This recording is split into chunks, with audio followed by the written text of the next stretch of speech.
Hello, everyone. My name is Scott Perkins. I'm Fallingwater Senior Director of Preservation and Collections, and I'd like to welcome the Decorative Arts Trust to Fallingwater, located in Mill Run, Pennsylvania. This is a home designed by Frank Lloyd Wright for Edgar and Lillian Kaufman, who were department store owners in Pittsburgh, and together with their son, Edgar Kaufman Jr., put Mill Run on the map. They brought Frank Lloyd Wright to the area to design Fallingwater, which soon after its construction became one of the most well-known houses in the United States. With me today is Sean Fisher. I'll have Sean introduce himself. Sean Fisher, furniture conservator for Fallingwater. Yeah, and Sean's been working with us about 10 years, conserving furniture, coming in the winter months when we're closed. We recently got back from our conservator a series of drawings that were conserved with the help of the Dean F. Failey Grant through the Decorative Arts Trust. And so Sean and I are both kind of seeing them for the first time today printed out. We had reproductions made just for today's presentation so we could be a little less precious about them. But this is a collection of about 40 drawings of the furnishings of Fallingwater that were in storage for many years, almost forgotten. We brought these drawings and some documents out of an offsite storage space during the pandemic when we had some time to process things and realize what we had, and quickly looked to find a way to get them conserved. You can see from the size of it that they're not original, or they're not typical sizes of drawings. This one measures about 48 inches by about 84 inches, so it's quite large. But if we want to come here, the drawing in particular shows what they're calling Table 1 on the first floor, and behind us is that Table 1, which is a partner's desk with an attached bookshelf. And so the drawing shows a full-scale illustration of the different components and different sections of the table, and then things like the louvers. What are you seeing, Sean? I should ask you. I mean, so this desk, the partner's desk, and the bookshelves to the side. I mean, obviously, right off the bat, you kind of jump in. Oh, here are the louvers. It's quite easy to see the louvers in here, and then after you look at it, you can see that there's a small line here showing the concrete wall behind it. Then we have the louvers here, and then here are the bookshelves that are below it. And it gives us a nice view of the construction of everything. I mean, you can see the center bookshelf here and the way it's let into the back. Obviously that notch right there provides a lot of support, and it's a consistent reference when you're assembling it. So not only does it provide strength, but it's something that they can cut across the back. And then it sort of simplifies construction because you're just slipping the shelf into the ledge there, and everything is nice and straight. The other thing you see here that's interesting is how they are covering the edges of the plywood. So we have a plywood top here, and also a plywood on the bottom. But they have built in this V-groove here where they're letting in a hardwood edge strip. And this is pretty common. You see it on, it's this edge right here that runs all the way around the desk and the bookcase. So it reads as a solid piece of wood rather than 2 layers of plywood. Yeah, exactly. It reads as that. And, they've done a really nice job of matching that up. You almost don't see the seam here. So the veneer on the top. So they had plywood that they got, and presumably, I'm quite sure they had flitches of veneer that they had selected before the project, and then in the shop, so they're buying their plywood, then they are laying out the veneer, gluing it on top of the plywood that they purchased, and then this edge here, yes, it makes it look like a solid continuous edge, and it's also protecting the edge of that veneer, so it's not getting torn up as easily. And they, as I say, they've done a really nice job of just matching that up. It's in most places, it's pretty hard to see that seam. So they were really paying a lot of attention to that. And the nice thing about the drawings, I think, too, for you is that there's notes on here. I mean, they're confirming information that we already knew. American walnut, similar to sample number 1, so they were working with samples. Finished with 1 coat of white shellac. There you go. Which you knew, on the face and Yep. back. And we should talk about Gillen Woodwork Company too, because they're an interesting workshop. They were based out of Milwaukee, Wisconsin, and in 1937 they broke away from a firm called Matthews Brothers Furniture, I believe, also in Milwaukee, that dissolved. And so members of that Matthew Brothers firm started Gillen Woodwork Company and got this commission for Frank Lloyd Wright for Fallingwater, hundreds of miles away. So all of this furniture was fabricated in Milwaukee, crated, sent on trains, delivered out here to rural Pennsylvania, and then their team came to assemble and install and probably finish too, all of that furniture in place. So we can look at some of those interesting details of Gillen, but they didn't last long. I think by 1941 or 42, they had also gone out of business. But their main clients were large companies like banks, office buildings, where there was really beautiful interior woodwork paneling and interior woodwork built-in furniture. So of course the Kaufmans would have had something of that level, even though it was a weekend house. Yep. It was wonderful. So yeah.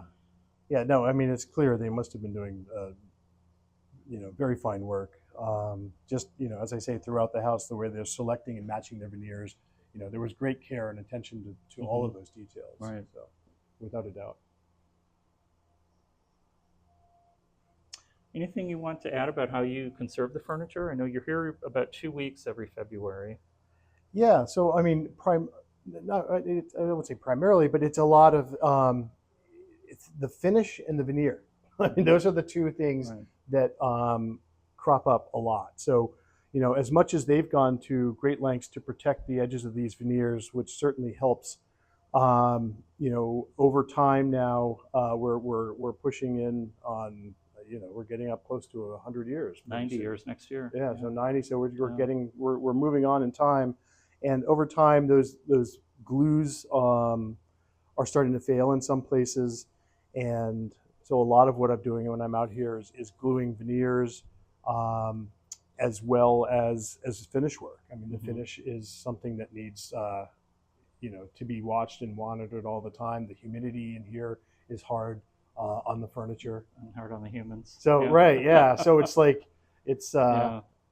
it's constant maintenance. And if you didn't, I mean, especially over in this corner, the other thing, not only humidity, but here you have sun, and Right. the sun is probably even trumps the damage that's happening from humidity. It's constant over there. So it's paying attention to the finishes, the veneers. The structural work is not as bad. I mean, there's not a lot of structural issues that you're having loose joints and things that need to get taken apart and reassembled. So structurally, these have held up really quite well. And that has a lot to do with the fact nobody's sitting in the furniture anymore. So for 60 True. years, we've been a museum space. Yeah. We're not a home that's being used day to day. So Right. the damage that you see is mostly nicks and scratches that come from, Yeah. from a museum setting rather than a historic Right. or a typical household where you'd have. I know the Kaufmans had 7 dogs, and we've seen. Yes, there are dogs. You can still find dog scratches dog for scratches sure. and tooth Yeah. marks, but Yeah. yeah. So it's I think having it be in a museum setting also helps protect some of the furnishings and Oh, finishes. for So, sure. Yeah, for sure. But I just enjoy seeing how this has been constructed, and you're seeing lots of references, lots of use of these stub tenons or splines, again, which is it's a nice feature, and it's a feature that's still being used to this day. I mean, so in many ways, the tradition of cabinet making that Gillen used in producing this is being carried on today. And I would say even up into especially even up into the 1980s or 90s, when there wasn't even as much CNC work. I mean, this all lends itself to table saw work, and it's all straight line, straight cut, very efficiently performed on table saws and shapers. And again, like these little tenons, it helps in referencing. It adds glue surface. So instead of just having a straight line where you say have 3/4 of an inch of glue surface, now you have 3/4 plus probably another ½ inch because of the sides of that. So you've increased the area of the glue surface. It's interesting. I was going to say, you brought up the table saw work and the straight lines, but then you have pieces, I don't know if we want to bring the camera over, where these pieces had to be scribed against rough stone. And you've seen that especially with the cabinetry upstairs in the bedrooms. But absolutely, that's all done on site. That's nothing you can do in the shop. Absolutely. It's all done on site, and they were just, they would need to anticipate that and, leave a little bit of extra length or a scribe edge on things. Often there would be a scribe edge where, they just knew they were going to be cutting into the stone. But yeah, that was a big part of this installation, without a doubt. They were down here scribing into stonework for a good long time. And I think especially with the bedroom cabinetry upstairs, you're scribing against a vertical wall, so it's much more jagged and much more, precise. Yeah. But still, somebody had to sit there with the saw. They couldn't do it with a computer 90 years before any of that technology was here. Oh, absolutely not. I mean, they probably had a little compass. So like, a compass that you're drawing circles with, and then you hold it up and you put it on the stone, and you sort of transfer the outline back on, and then cut it, and then fit it, and then adjust it, and then, back and forth. Cross your fingers. Several times, I'm sure, per piece, easily, at least. So, you've been working on this desk the last day, and probably every time that you're here. But it's a good place to talk about. We've had issues with water infiltration at Fallingwater for many years, but this is an area where we saw a lot of water coming in and landing and doing damage on the desk. So I know the winter before last, we had water coming in and left quite a large puddle. Virtually unrecognizable. I mean, you don't see that damage anymore. So what did you have to do to fix it? So, I'll come back right over here, and it says white shellac. Shellac is a wonderful material. It's soluble in alcohol. It stays soluble over time.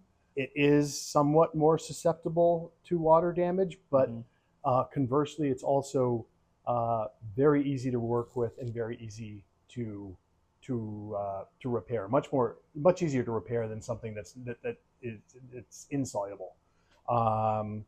So you can dissolve it. It dissolves. It dissolves and it comes back.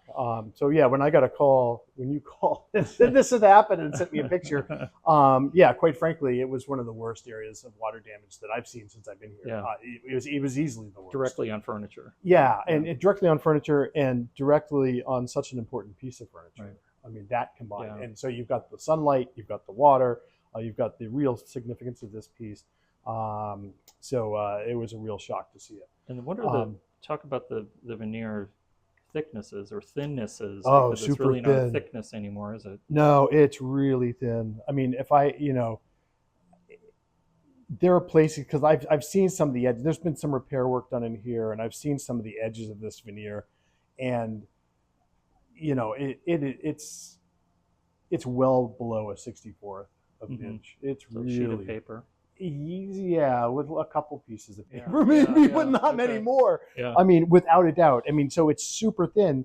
So you have almost no leeway. I mean, there's nothing you can do to this top. I mean, you don't want to remove material from the top because you're already, I feel like you're so close, you're practically able to see through it in places. It's just, and that gives you very little protection to water and moisture. There's, I'm not sure about the inner core of this plywood, but certainly, there's high glue. More than likely, there's high glue used to glue down the veneer, or certainly on the top of this, and that's a water-soluble glue. And then once you put water on top of it, and you have such thin veneer, it's really, it's tough because you're really risking having the veneer pop up and tent up. So it was padded. It was padded with shellac. I added a little bit of dye to it to get a better color match. Great. So good job. Thanks. It was like when I saw the picture, I was pretty surprised. So so it's good. But again, it's sunlight and it's water, and this is one of the tougher areas in the house for both of that. So. Great. So back to the drawing. I brought Hannah Siako in. Hannah, why don't you introduce yourself? Tell us what you do here. Yes, my name's Hannah Siako. I'm the collections manager and archivist here at Fallingwater. My job pretty much includes everything in the house, the art, the woodwork, the collection pieces, the textiles. So I work alongside Scott in protecting and conserving those pieces to the best of our abilities and making sure that they're kept in perfect condition or good condition for years to come. But a lot of your purview is outside of the house. So Yes. archives, things like Yes. this. You're very, you work closely with all of our conservators. We have Sean, of course, who's our wood conservator, but we have separate conservators for sculpture, for textiles, for paper, for small objects, for outdoor sculpture. It varies, but Yeah. so why don't you tell us a little bit about the process of conserving these? Yeah, so these drawings, specifically the ones that were conserved using the Decorative Arts Grant, were severely damaged. There was a lot of loss, a lot of creasing, a lot of tape still left on these drawings. They were kept in a less than desirable offsite storage location, so that affected their condition heavily as well. So to get them back into more of a stable and usable condition that we can then scan and keep copies to use like this, we worked with a conservator based out of Washington, D.C.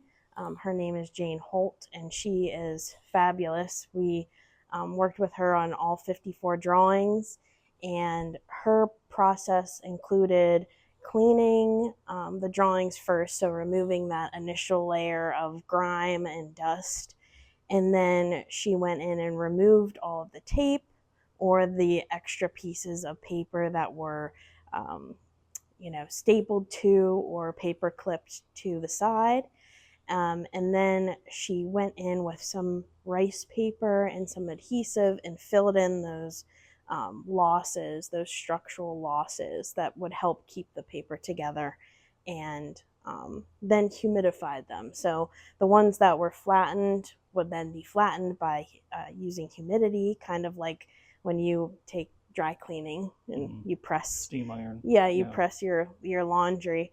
But those were for the flattened ones. These larger ones we now roll and keep in archival tubing. So they're kept in a much better condition than what they were found, and will be used for future generations. Sure. And like we said, this is a reproduction printout. This isn't the original drawing, but you can see evidence. Yes. Where the original had been folded. Yes. This is such a large drawing. It would have probably been folded in half to put into a drawer, but yeah, you can see the creasing as it goes along. They folded it into a smaller and smaller little packet. But not a lot of loss on this one, which is good, but you did say there was some loss. It's rodents. Yes. It's tearing. It's water, maybe. But we did have drawings where entire corners and large chunks of the midsections of things were damaged due to the way they were handled. But again, these are also 90 years old, so it's almost as old as the house. What do you got planned for these, other than storing them again? Like I said, hopefully we can use these for research. I know Sean's really interested in using these for his future conservation work here at Fallingwater. This serves as an x-ray of what is in the actual woodwork, which would allow us to treat the woodwork better and understand it better. I mean, in the future, if somebody were to do reproductions or something like that, I mean, this is just great for us. It's really base knowledge of the furniture. So there were about 170 pieces that Gillen made based on Wright's designs. Let's move over to the buffet there and maybe talk about some other things that we didn't see on the desk because they weren't evident.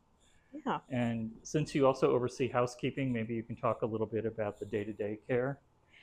So our dining room is very well known, also a large part of our woodwork and woodwork conservation. As you can see, our table is nicely set. This is part of the housekeeping team. So I oversee the housekeeping team here at Fallingwater. And what their role is to do care and collection, cleaning of the house. Um, every day they'll come in before tours, vacuum, dust, look over the collection, see if any of the condition has changed, location changes. Because we are a public site, we do have lots of public tours coming through, and of course, visitor interaction is a necessary evil, I guess. But and we see water damage that happened overnight when nobody's in the house. So, addressing leaks, that kind of thing. And then on Wednesdays, when the site is completely closed, they do a more deep clean. So that would include their monthly, their bi-weekly tasks, which would include things like polishing brass and changing out our rugs and our textiles every 3 months. Things like that. So their attention to detail and their care for the collection is really what keeps the collection in a great condition that you see here, and helps preserve it for many years to come. Great. So, Sean mentioned earlier that the Gillens kept in that sap line, or Wright specified to keep in that sap line, which you can really see on the buffet here. And it's something that probably would have been considered a flaw and maybe would have been cut out of a veneer, but it adds a really nice effect with the cabinetry upstairs, especially. It's very horizontal, so it keeps that line in the woodwork rather than try to remove it and have it look like it's a uniform piece. Very difficult to replace if we ever had to do it. It makes it very unique. Make it very unique, yeah. This is Lillian Kaufman's bedroom. On the drawings, it was listed as master bedroom. She spent most of the time here. And this is one of the rooms that you'll see on a tour of Fallingwater. But it's a great space for furniture as well. The Gillen Woodwork Company not only did the built-ins, like the sort of nightstand bookshelves and the headboards, but also the table lamps. So you have these wonderful table lamps that turn around and direct light wherever you need it. And then the cabinetry, of course, was all built in, designed by Gillen, like I said, moved here on train cars and then assembled inside of the house. And the wonderful thing about these is that you can see in the woodwork the sap lines at Wright's direction to keep that feature of the wood veneers in there, so it makes a continual piece of wood happen across, visually happen across 5 or 6 panels. So it's kind of reinforcing the horizontality of the cantilevers and all of the other horizontal elements of the architecture on an interior piece. The interior of the cabinets were designed for each of the users. So each bedroom was designed for the particular person that was using it. And this, as Lillian Kaufman's bedroom, had spaces for shoes and linens and clothes and things. One of the great features of all the cabinets are these pull-out shelves that are inset with panels of caning to help circulate air, but also dust, of course. This is the department store owner having a say in things, and I think it's a really effective example of having a client with a lot of input on the design of their home. That same veneer travels on the inside of the doors, so even when they're open, you get a sense that there's a continual effect of the sap line and the walnut moving across the doors. And then the headboards were installed on the wall, and the beds were movable. So this king bed is actually comprised of 2 twin bed frames. We've got ball feet under them, which is a really kind of an interesting modernist detail. It's, I think, a 5-inch sphere of wood. So again, Gillen would have made all of that and brought it into the house. And then the louvers behind each of the nightstand bookcases is hiding a radiator, so the hot air is able to come up through the table, and you don't have that visual, of having a freestanding radiator next to the beds.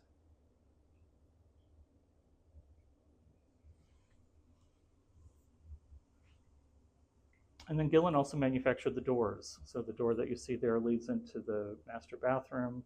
The door to the bedroom is just the same. There's a nice feature, which I think is really kind of unexpected, is Wright asks to have the door frames beveled. So they close into a beveled frame and jamb, and you have no light leaking through the panel. So it's chamfered on one side, square on the other, and it will close and be flush with the door frame itself. One of the best features of Fallingwater, at least in the living room space, is its relationship to the outdoors. And when you come into the room, you're actually entering on the diagonal. So what you see before you is a surrounding of nature through the plate glass windows. And we have a beautiful autumn day now, a little bit rainy, but it sort of animates that whole landscape and kind of draws it into the interior. Wright's philosophy of organic architecture meant that the house should feel like it's kind of erupting from the landscape and very much connected to the landscape, whether it was in materials or it was in design motifs. But daylight was also something that was very important to him. You can see there's very little artificial lighting in the living room here at Fallingwater. We have fluorescent lighting in some of the areas behind the seating to help with that, but primarily we're relying on natural daylight to come through the windows. There are large ceiling pieces, a smaller one over the dining area and a large one here in the center of the larger part of the living room, but these were sort of lay lights that were, again, manufactured in that same American walnut, meant to have kind of a Japanese feeling to them, and were designed to hide initially incandescent bulbs. Now it's fluorescence up there. But you can imagine, and Sean will agree, this is a challenging piece to conserve, involving lowering it down to the table level to be able to work and clean on it. We did it a few years ago. Yeah, several years ago. I think it was, there were probably 10 of us, Yeah. somewhere in the neighborhood. And it's not too complicated, but there are clips above it that it's clipped in all around the edges, and then we had tables set up below it. So we had about 10 people around it. We were able to unclip it, bring it right down, and set it up on work tables below. But it's one piece. Absolutely. Well, absolutely. It's one large frame. Yeah. And then smaller. Yeah, smaller removable frames. That's what the linen is attached to create the diffusers for the light. So we did have to all lower it at the same time, at the same pace.